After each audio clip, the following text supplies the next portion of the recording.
Welcome to today's webinar. The topic today is design of code-formed sections in RFEM 6 and RSTAB 9. My name is Andreas Hörold. I'm responsible for marketing and PR in the company Dlubal Software. For instance, the Dlubal website, the German and English webinars, customer projects, newsletters, and so on. I will be the moderator today, and I will answer your questions together with Jonas, but my two colleagues can introduce themselves. I would also like to welcome you to today's webinar. My name is Sonja von Bloh, and I will be the presenter today. Hi, and my name is Jonas Bien. I'm working as a product engineer at Dlubal for now almost a year, and I will try to answer the questions along the webinar as best as I can. Okay, thank you. Then we can switch off our webcams that the attendees can see the full screen. Before I hand over the screen to Sonja, I would like to say something about how you can ask questions, at least for the attendees who participate the first time. You can show the panel with that arrow here, and then you can enter your question here, and we will answer you. The other way is to watch the entire webinar and then email questions to info@dlubal.com. Okay, now I hand over the screen to Sonja. Sonja, it's your turn.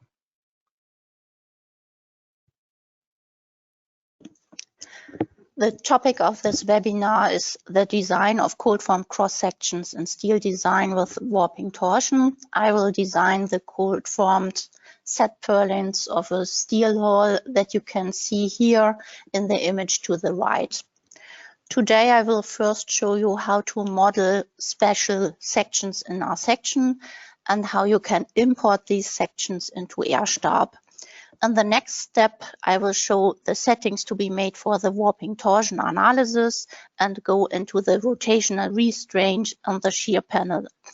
Finally, I design the purlins in add-on steel design. The cold-formed cross-section that I want to use is not included in the RSTAB cross-section library.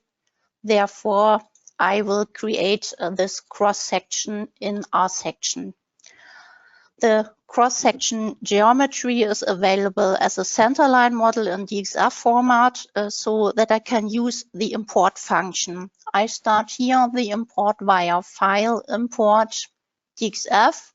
Then I choose the corresponding DXF file and then I click on Open. In the import dialog, I select the option to create the elements via the center lines and I define here a thickness of 2 millimeters for them.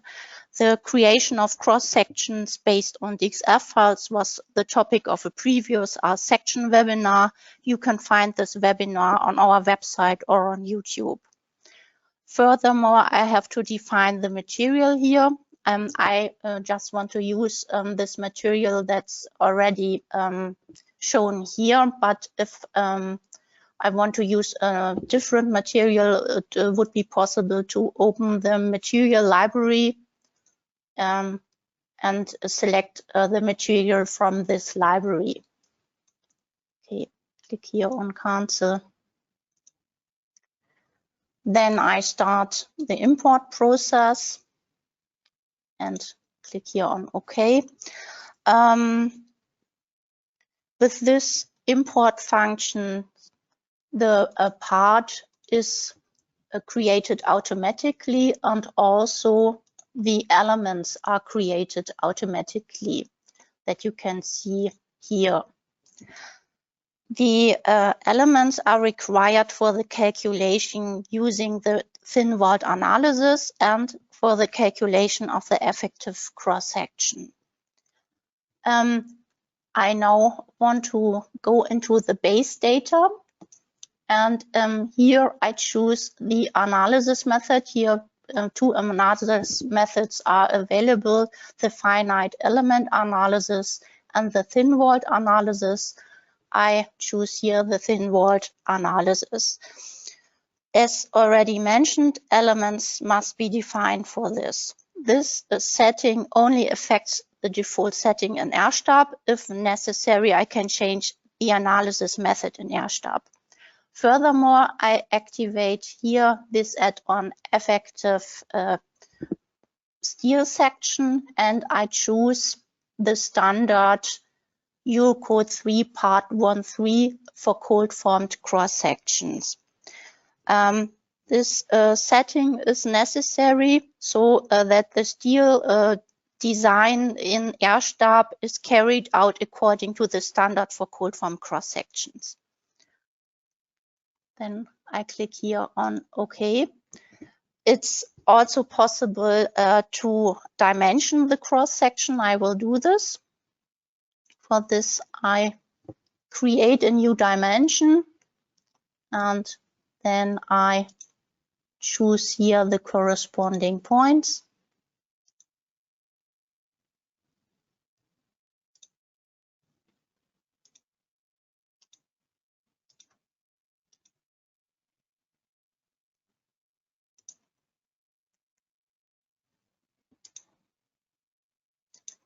And these dimensions can be displayed also in RSTAB. In our section, I can also calculate the effective cross-section and the stresses. This is useful, for example, for a preliminary design. This has been demonstrated in previous webinars, so I won't go into it today. However, it makes sense to start the calculation once to find any modeling errors. I will do this. Here I go to calculate, calculate all, and no error was shown, so it's possible to import this cross-section into RSTAB. Then I save this file, click here on Save, and I will save it in this directory, and then I can switch to RSTAB.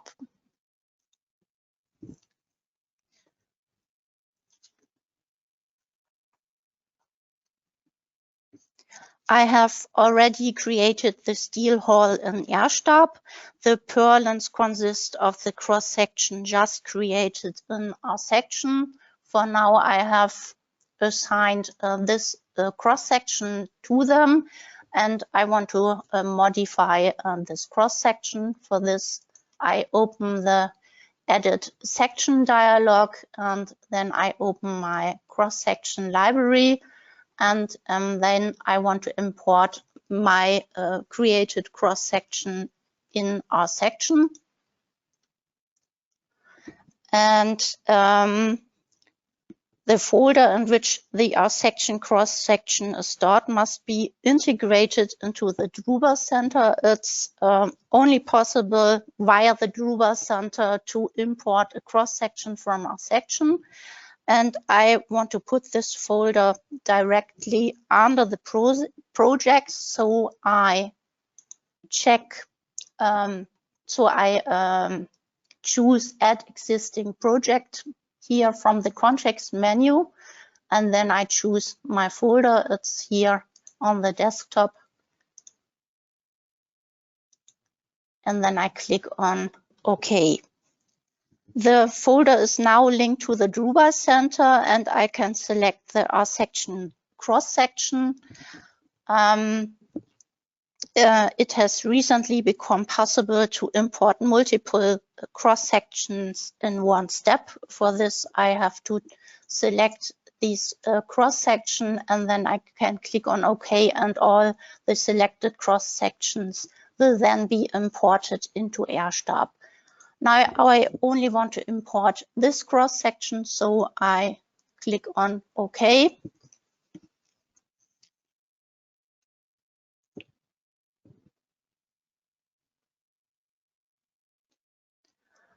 Here the checkbox thin-walled model is activated. This setting was taken from the chosen analysis method in our section. However, I can also deactivate this option here so that the calculation of the gross cross-section properties is then carried out using the finite element analysis. If this option cannot be selected, then no elements are defined in the R-section cross-section. You can see here in the graphic of the cross-section that the dimensions are shown. These are the dimensions I have created in our section. And I click here on OK. For cold form set cross-sections, the center of shear lies outside the cross-section and the main axes are rotated. Usually the loads don't act on the shear center, which results in double bending and torsion.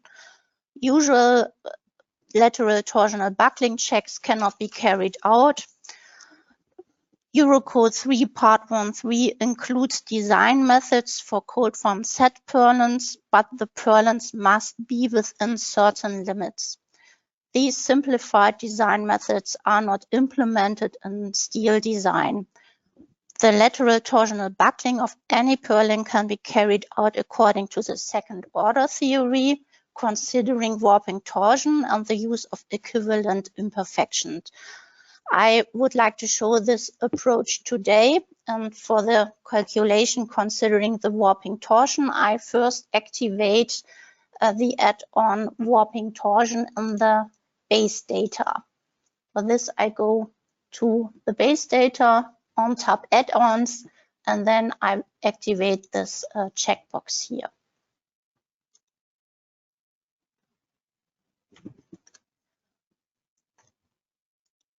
Warping at the member ends is assumed to be unhindered by default. To transfer the warping between members that are connected, you can define a set of members. The frames consist of several members. You can see it here. These members are divided, and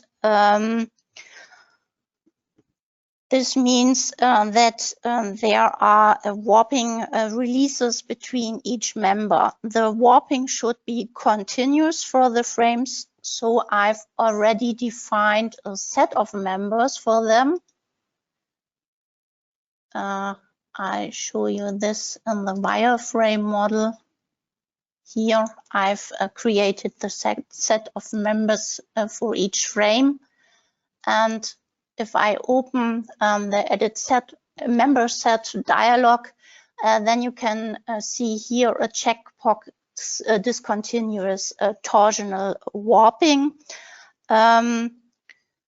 This option controls whether the warping should be transferred or not. This is supposed to be transferred, so I don't check this checkbox.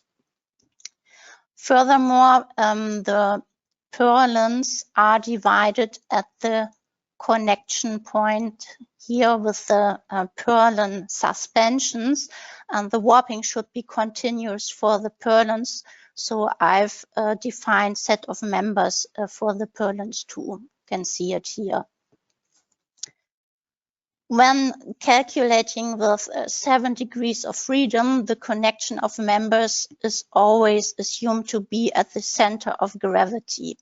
If the connection is to be made at a different point, you can use member eccentricities, or you can also model the connection with rigid members. In the steel hall, I have already defined members eccentricities for the transoms, the purlins, and the purlin suspensions.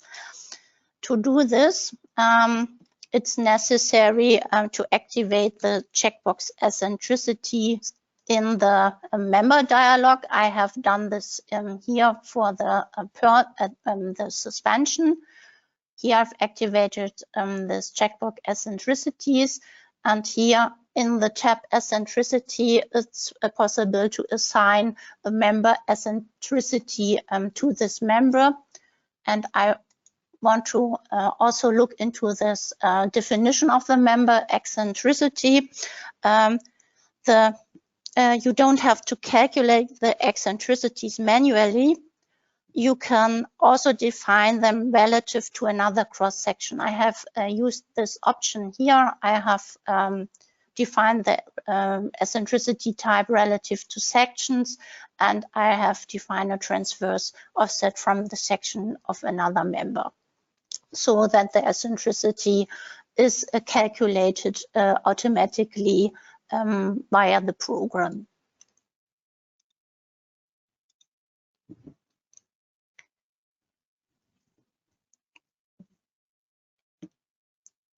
The steel hull is covered with trapezoidal sheeting. I would like to use the trapezoidal sheeting as lateral and torsional support. I can take this stabilizing effect into account in RSTAB using shear panels and rotational restraints. I first define the shear panel. I can do this via the navigator data. Here under types for members, I see here member shear panels. I create a new one. And there are different types of shear panels to choose from. We have here the trapezoidal sheeting or bracing, or trapezoidal sheeting and bracing. I want to define a trapezoidal sheeting, so I choose this type. Then I go to the tab trapezoidal sheeting, and I choose the trapezoidal sheeting from the library. I go here, and then I define this trapezoidal sheeting. It's a Hirsch T5175. I click on OK. The trapezoidal sheeting is fastened in every rib, so I choose this option here. And the shear panel length corresponds to my roof length, and I can pick this graphically. I choose here measure, and then I choose my nodes, and now the shear panel length is defined with 10.05 meter. Then I have to define the beam spacing. I will do this also graphically. I measure this, and it's the spacing between the purlins, and then I click on OK. Next, I define the rotational restraint. I find this also in navigator data here. I create a new member rotational restraint. There are also different rotational restraint types, continuous or discrete. For the trapezoidal sheeting, the restraint type is continuous. Then I go to the tab continuous. The trapezoidal sheeting and the material can then be selected from the database. The purlin spacing and the continuous beam effect still need to be selected. The spring stiffness C100 must be determined depending on the load. Unfortunately, the effect of cross-section deformation on rotational restraint here can only calculate it for I cross-sections, but not calculated for R-section cross-sections. The calculated spring stiffness would therefore be on the unsafe side, and I have determined spring stiffness manually according to the formulas described in Eurocode 3 part 1.3. And I would like to consider the spring stiffness. So I go back to the tab main, and then I choose here the type manually. And then I define the rotational spring stiffness. I've calculated it to 1.07 kilonewton meter per meter. I click here. I now have to assign the shear panel and the rotational restraint to member supports. I'm creating a new member support. I will do this also via the navigator data. And here I create a new member support. And then I choose my shear panel in Y and my rotational restraint about X. The trapezoidal sheeting lies on the top of the purlin, so I define an eccentricity, and here I define the reference on the top here. Then I go to the tab shear panel in Y. Here I choose the shear panel type I've just created, and I will do this also for the rotational restraint. Here I choose the manually defined rotational restraint. I now assign the member support to the corresponding members. To do this, I click here on Pick Members, and I use visibility for it. Here I use a generated visibility. I choose it here, the cross-section of my purlin. Then I activate the visibility, and then I choose here my members. Then click on OK and OK, and then the trapezoidal sheeting and the shear panel are assigned to these members.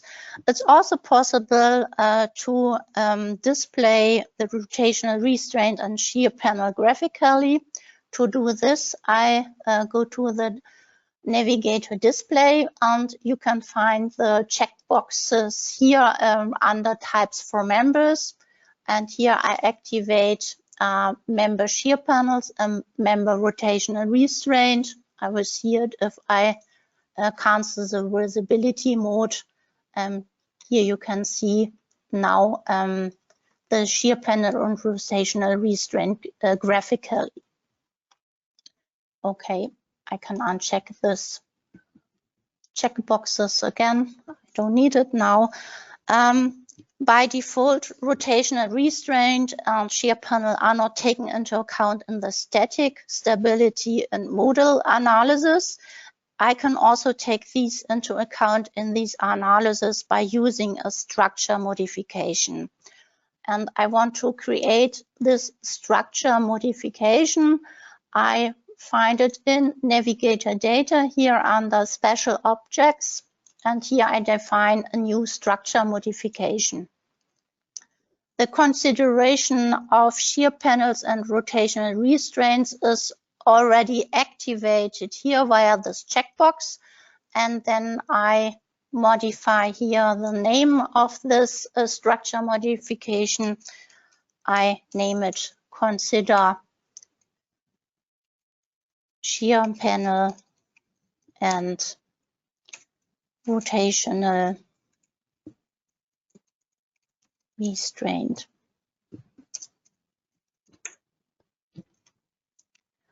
And then I click on OK.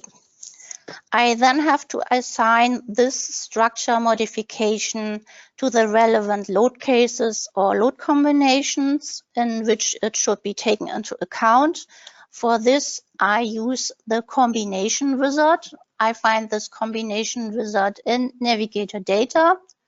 And here I open this combination wizard, and the only thing I have to do is to check this checkbox, consider structure modification, and to choose the corresponding structure modification. And then I click on OK.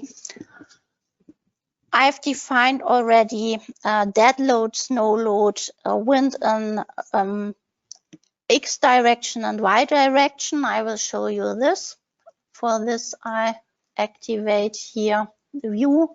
Here I've the load case self weight, then snow,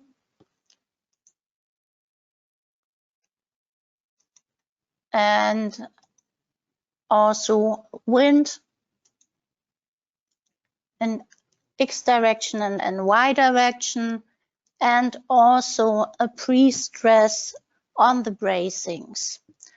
I want to go back to my loads that I've applied on the purlins. If a member load without eccentricity is defined, the load always acts at the center of gravity in the calculation with 7 degrees of freedom. I will go into this load, and here I have the possibility to define an eccentricity. If the load acts on another position, it's possible via an eccentricity to change this.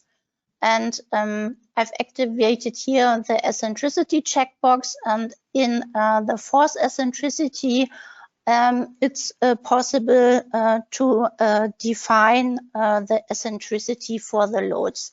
The eccentricity should, the load should act on the top of the cross section, so I've defined here the reference on the top. Click here, okay. I've already created global imperfections. I will show you this now. I've created global imperfection in plus X direction and also in plus Y direction. And I now have to define the initial bow imperfection for the purlins. Various options for defining imperfections have already been demonstrated in previous webinars. Today, I would like to show the definition of local member imperfections. The purlin is here supported in a Y direction by the purlin suspension, so that a two-wave imperfection shape would be possible. If the suspension is not stiff enough, it would be also possible that you have a single wave imperfection shape. For the imperfections, I could now create two imperfection cases. However, it's also possible to use a stability analysis to obtain information about the imperfection to be applied and thus reduce the number of imperfection cases. I would like to show this now, and to do this I go to my navigator data, and then I go to base data, and here I activate the checkbox structure stability. Then I click here on OK. I first look at the stability analysis settings. To do this, I open this here. And I assume that local mode shapes for the purlins only appear at higher eigenvalues. Therefore, I increase the number of eigenvalues to be calculated to 25. In the combination wizard, I activate the stability analysis with the calculation of 25 eigenvalues, and I also change my static analysis settings to first order theory. And then I name this wizard stability.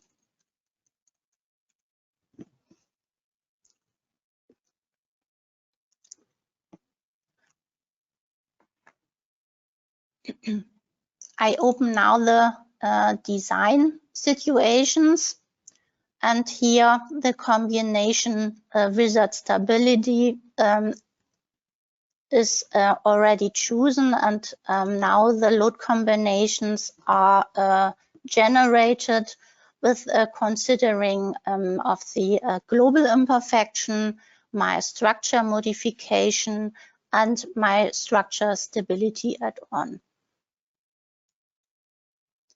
I now run the calculation for my design situation 1.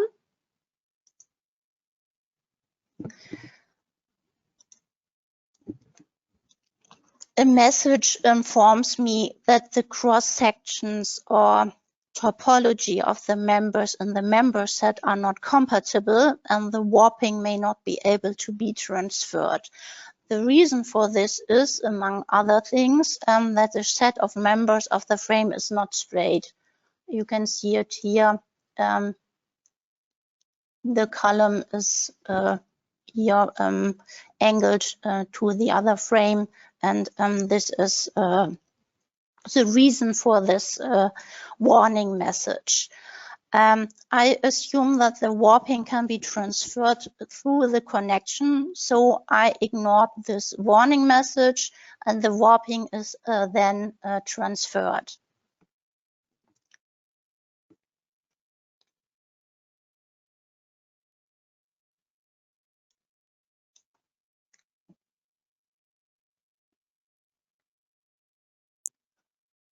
Here on the overview, I can see that the minimum critical load factor is calculated in load combination 3.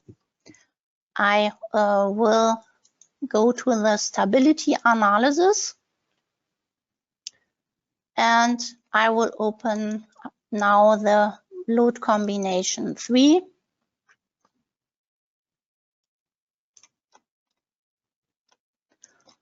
I deactivate here the display of the loads. As a part of the stability analysis evaluation by mode shape, the mode relevance factor can be used to quickly differentiate between local and global mode shapes. A modal relevance factor of 100% means that a single member has maximum relevance for the considered mode shape. To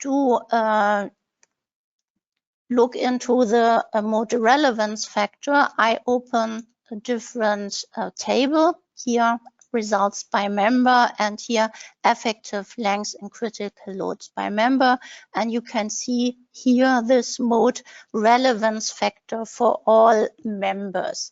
I can also use filter option to output only mode relevance factors that are greater than a certain value. I will do this now. Here I open the result table manager, and I activate this checkbox according to criteria. And here I can choose the mode relevance factor. And here I want to see only mode relevance factors that are greater than 70%.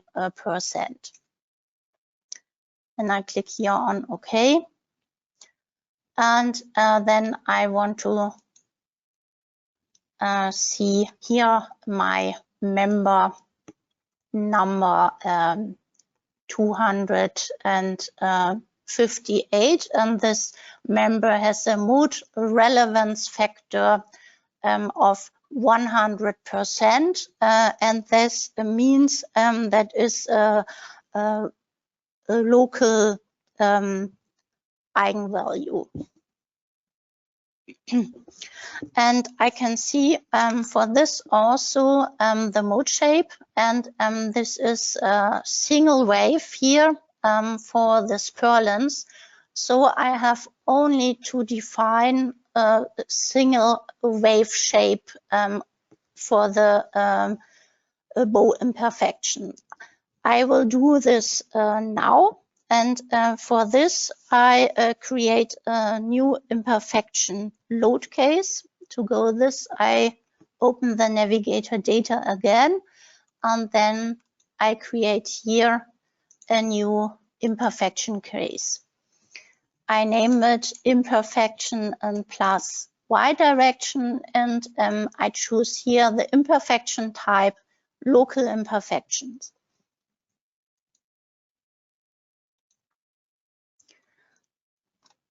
I now have to define the local imperfections, and I define a new member set imperfections. And here I choose the imperfection type initial bow. And as definition type, I choose manually relative. And for the Z cross-section, I use according table 6.3 of Eurocode 3 part 1.3, the buckling curve B. So that I define an initial bow of 1 divided by 250. And I want to assign this initial bow to the imperfection direction Y. Now I have to choose the member sets, and I activate here my visibility once again. I choose then the member sets, and I click on OK. I can show this also graphically if I activate the Show Imperfection button, and I now have to define the imperfection also in the opposite direction, and I will do this by copying the imperfection case, imperfection and plus y. To do this, I go to the navigator data again, and I open here my imperfection case. I choose it, and then I click on button copy selected imperfection case. I rename this case, and then I click on OK. And all I have to do is now to change the imperfection direction to -y.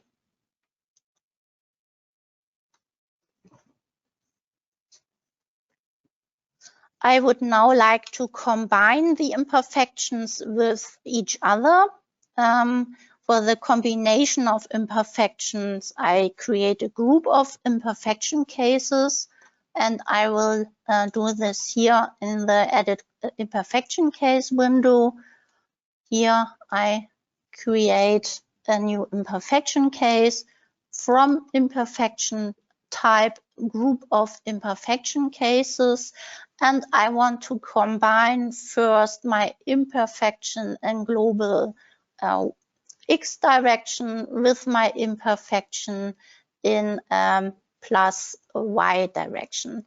For this, I go to the tab group of imperfection cases, and then I create a new line, and here I choose imperfection in plus Y with the operator and imperfection in plus Y, and I name it imp plus X plus Y. The other imperfection, I create the other imperfections with by copying.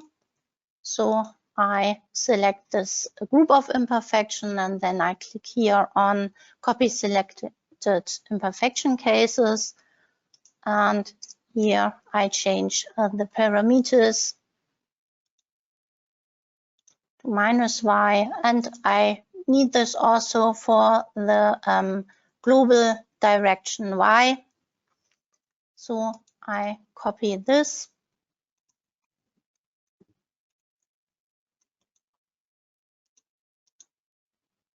And all I have to do is to change here the name and the imperfection. So that the individual imperfections are not taken into account in the combinatorics, I deactivate for them the checkbox active. And then I click here on OK. Then I have to modify my combination wizard or to create a new combination wizard for my design situation. For this, I open the combination wizard dialog and I copy the stability wizard and I name it here design. And I want to do my design according to the second order theory. So I choose here a second order. I don't want to use the stability analysis anymore. And I want to consider my imperfection cases and my structure modification. Then I click on OK. I now have to assign this combination wizard to my design situation. For this, I added my design situation, and here I choose now the combination wizard for the design. If I go here, then I can see the results from my load combination. Here, the imperfections are considered and also the structure modification. The structure is complete so that I can make the settings for the steel design. For this, I first activate the steel design add-on in the basis data. In the base data, here on tab add-ons, I activate here the steel design, and on the tab standards, I select the standard that I want to use. I select here the Eurocode 3 and I select the German National Annex and click then on OK. I now want to look into the ultimate configuration for the steel design. I find it here also in Navigator Data, Ultimate Configuration. And here I deactivate the checkbox Perform Stability Analysis, since all stability effects are already included in the calculation. Therefore, only cross-section checks have to be carried out, but with the partial safety factor gamma M1 for stability designs. For this, I have to activate this checkbox. Here in chapter Design of Cold Form Sections, the steel design derives from the manufacturing type, whether the design must be carried out according to Eurocode 3 Part 1.1 or Eurocode 3 Part 1.3 for cold formed cross sections. If I deactivate here this checkbox perform designs of cold form sections, then the design would be carried out according to Eurocode 3 Part 1.1. Then I click here on OK. In the table steel design and of the add-on steel design in tab Objects to Design, I choose the members that I want to design. I want to design all purlins. I deactivate here this checkbox member sets, and then I choose here the purlins.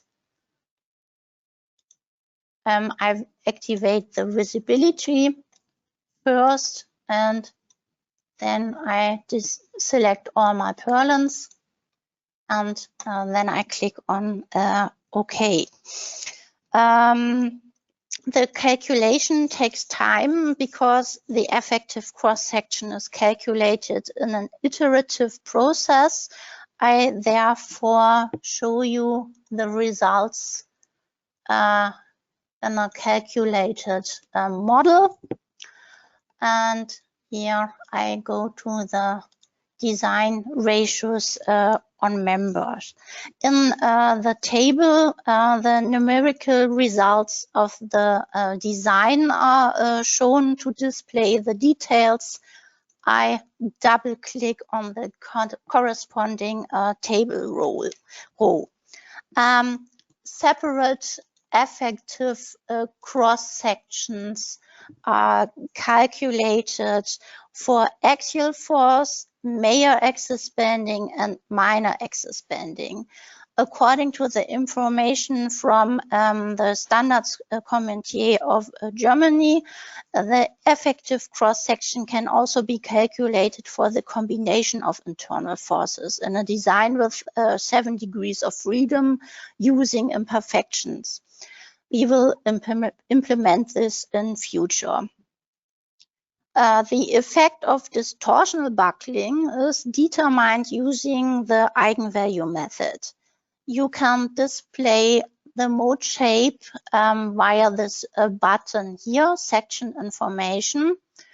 And here we have the buckling shape for only axial force, for major axis bending, and for minor axis bending. I will show you here the buckling shape for only axial force, and by default the mode shape for distortional buckling with the associated critical load factor that you can see here is displayed first.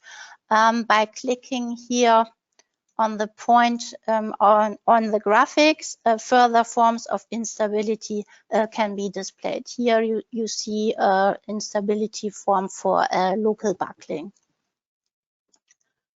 Okay. The stresses can also be displayed graphically. To do this, I open here the result diagrams and sections, and it's possible to display stresses on the gross cross section, and it's also possible to display stresses on the effective section. If I want to see the effective section due to minor axis bending, I choose here this setting, and I can now see here this element is reduced due to local buckling, and here the lip is reduced due to distortional buckling.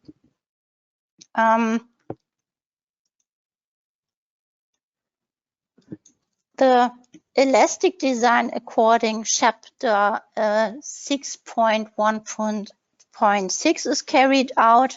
The utilization is below 1 for all purlins, so that the cross-section and stability checks are fulfilled. That brings me to the end of the webinar. I hope it helps you in designing cold-formed cross-sections and steel design. I now give the floor back to Andreas. Okay, thank you, Sonja, for this nice presentation.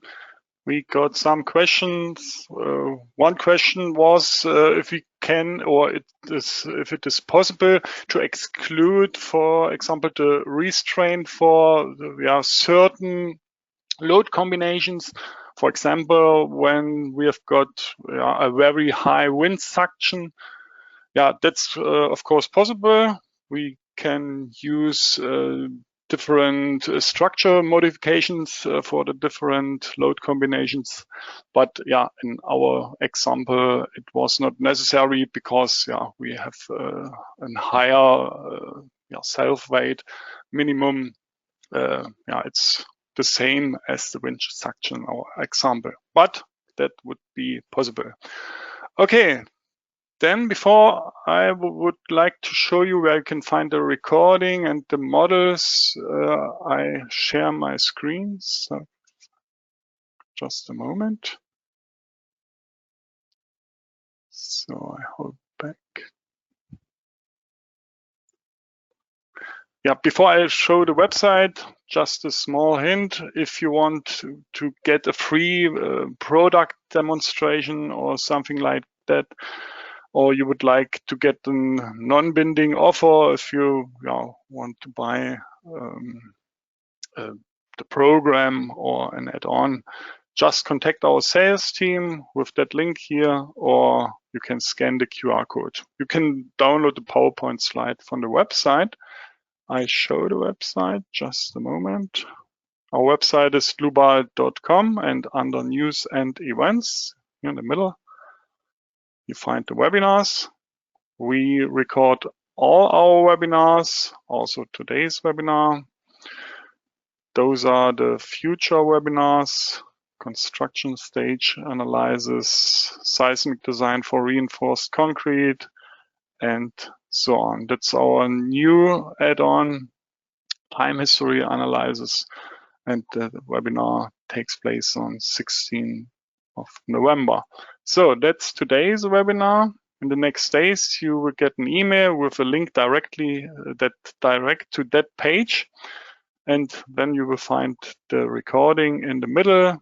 You can already find the presentation slides and the DXF file that Sonja has been used, and the models can you already download. Okay, that's also all from my side. Thank you for your attention. Thanks to Sonja for the presentation. Thanks to Jonas for answering the questions. Yeah, I hope we meet each other in the future webinar. I wish you a nice rest of the day. Bye-bye.